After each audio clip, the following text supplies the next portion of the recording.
Assalamualaikum warahmatullahi wabarakatuh. Ketemu lagi dengan Matematika Wajib kelas 12. Kali ini saya masih akan menjelaskan tentang penyajian data.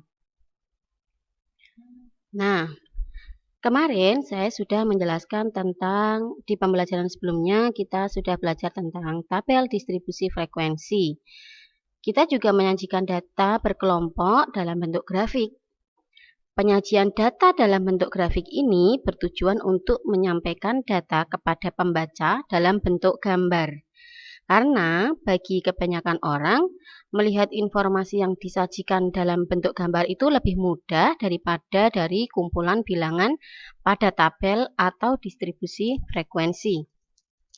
Ada 3 macam grafik yang biasanya digunakan untuk menyajikan atau mempresentasikan data berkelompok, yaitu histogram, poligon frekuensi, dan OGIF atau grafik frekuensi kumulatif.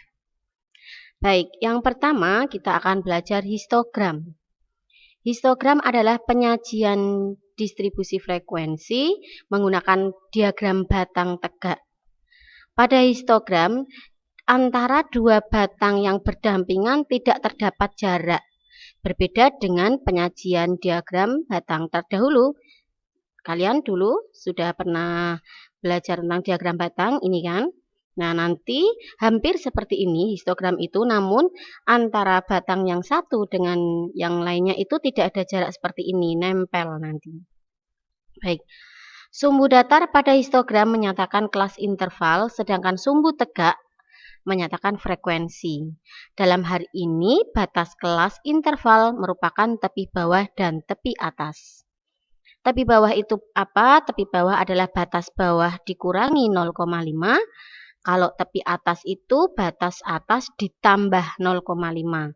Jadi 0,5 itu jika dinilai datanya lebih teliti hingga satuan. Jika setiap titik di tengah sisi atas persegi panjang yang berdampingan dihubungkan, jadi nanti ketika histogramnya jadi antara batas atas dan batas bawah itu ketemu titik tengahnya. Nah, titik-titik tengah itu nanti dihubungkan menjadi sebuah garis, maka akan terbentuk poligon frekuensi. Ya, baik. Mari kita ke contoh soal. Ada sebuah contoh, gambarlah histogram dan poligon frekuensi dari tabel distribusi frekuensi berikut ini. Ini ada nilai tes matematika dan frekuensinya. Yang nilainya 30 sampai 39 ada 2 siswa, yang nilainya 40 sampai 49 ada 4 siswa, yang nilainya 50 sampai 59 ada 8 siswa, dan seterusnya hingga yang mendapat nilai 80 dan 89 ternyata hanya ada 1 siswa. Nah, bagaimanakah gambar histogramnya sesuai dengan tabel berikut ini? Silakan kita cermati. Inilah gambar histogramnya. Jadi untuk yang tegak itu adalah frekuensinya, yang mendatar adalah nilainya.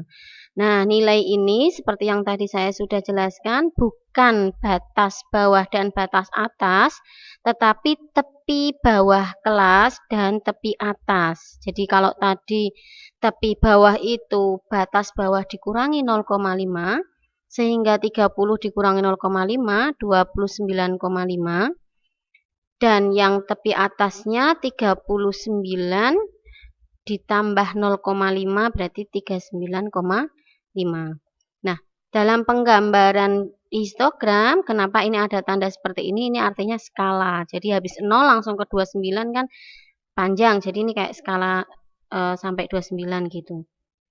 Mari kita lanjutkan. Jadi dengan tepi bawah kelas 29,5 sampai 39,5 ada 2 siswa.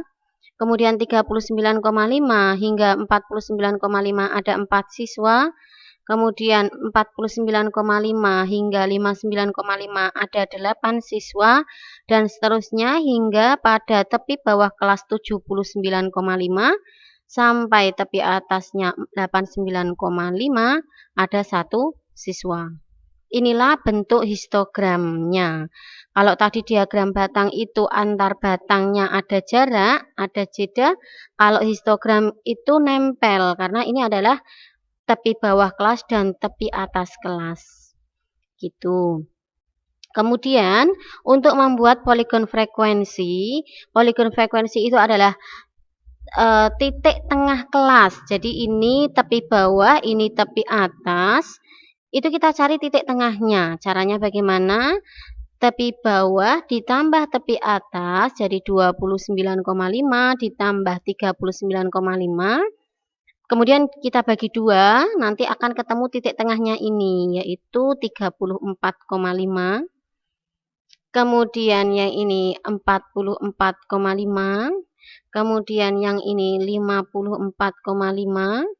Di sini 64,5 dan di sini 74,5 dan yang terakhir 84,5. Jadi kalau poligon itu titik tengahnya, titik tengah kelas kita cari dulu, kemudian di titik tengah ini kita hubungkan menjadi sebuah garis.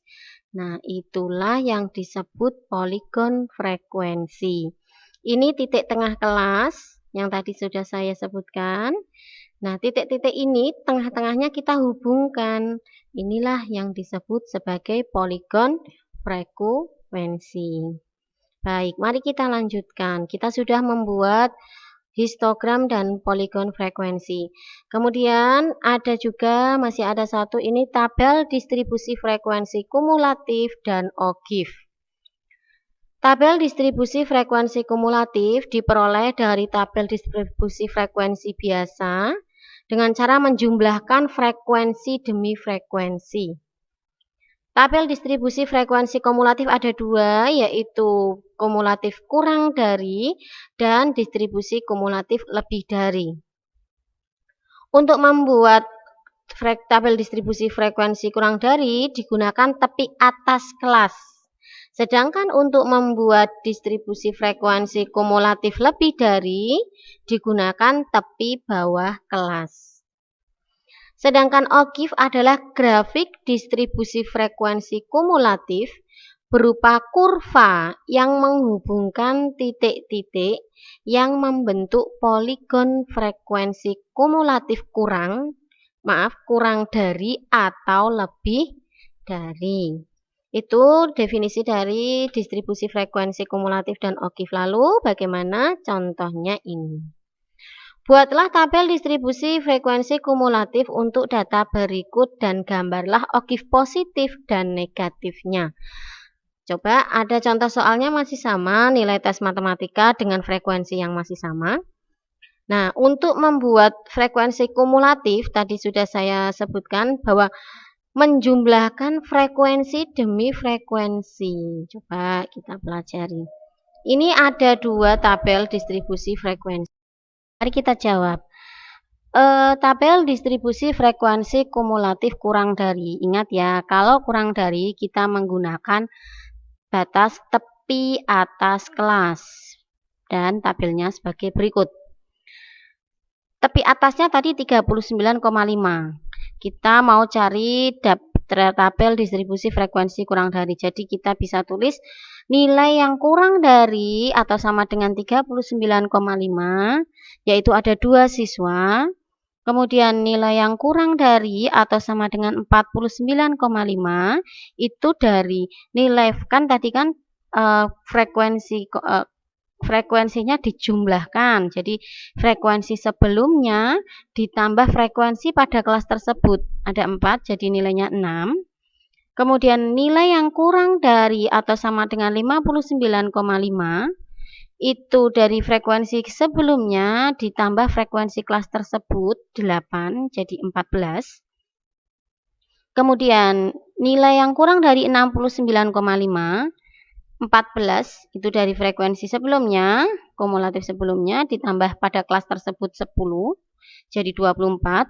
Nilai yang kurang dari atau sama dengan 79,5 yaitu frekuensi kumulatif sebelumnya 24 ditambah frekuensi pada kelas tersebut yaitu 5, jadi 29. Dan nilai yang kurang dari atau sama dengan 89,5 itu frekuensi sebelumnya 29 ditambah pada frekuensi di kelas tersebut yaitu 1 sehingga ada 30. Ini pun 30 ini adalah merupakan jumlah siswanya. Bagaimana kalau distribusi frekuensi kumulatif lebih dari? Nah, kalau lebih dari kita menggunakan batas tepi bawah kelas. Tadi tepi bawah kelasnya adalah 29,5. Sampai terus kemudian 39,5, kemudian 49,5, 59,5 hingga 79,5. Kalau frekuensi kumulatif lebih dari, kita ngitungnya dari yang paling besar. Jadi nilai yang lebih dari sama dengan 79,5 ada berapa? Ada 1. Kemudian mundur, nilai yang lebih dari sama dengan 69,5 itu tadi frekuensi kumulatif sebelumnya 1 ditambah frekuensi kelas tersebut 5 jadi 6. Kemudian nilai yang lebih dari atau sama dengan 59,5 itu frekuensi sebelumnya 6 ditambah frekuensi kelas tersebut yaitu 16. Kemudian nilai yang lebih dari sama dengan 49,5 yaitu 16 ditambah frekuensi kelas tersebut ada 8 jadi 24. Nilai dari yang lebih dari 39,5 ada 24 ditambah 4 jadi 28. Dan yang terakhir nilai yang lebih dari atau sama dengan 29,5 yaitu frekuensi kumulatif sebelumnya 28 ditambah frekuensi kelas tersebut yaitu 2. Jadi jumlahnya 30. Nah, dari tabel distribusi frekuensi kumulatif kurang dari dan lebih dari, kita dapat menggambarkan OGIF kurang dari atau OGIF positif dan OGIF lebih dari atau OGIF negatif. Nah, bentuknya seperti apa OGIF positif itu? OGIF positif diperoleh dari tabel distribusi frekuensi kurang dari. Bentuknya seperti ini. Sama dengan cara penggambarannya dengan tab di histogram ya. Tegak ini adalah sebagai frekuensi, kemudian mendatar adalah sebagai kelasnya. Kalau dalam OGIF kurang dari, kelas yang digunakan adalah tepi atas. Kalau yang nanti lebih dari yang digunakan tepi bawah. Tepi atas kelas tadi yang pertama 2, kemudian 6, kemudian 14 dan seterusnya. Ini kumulatifnya sampai 30.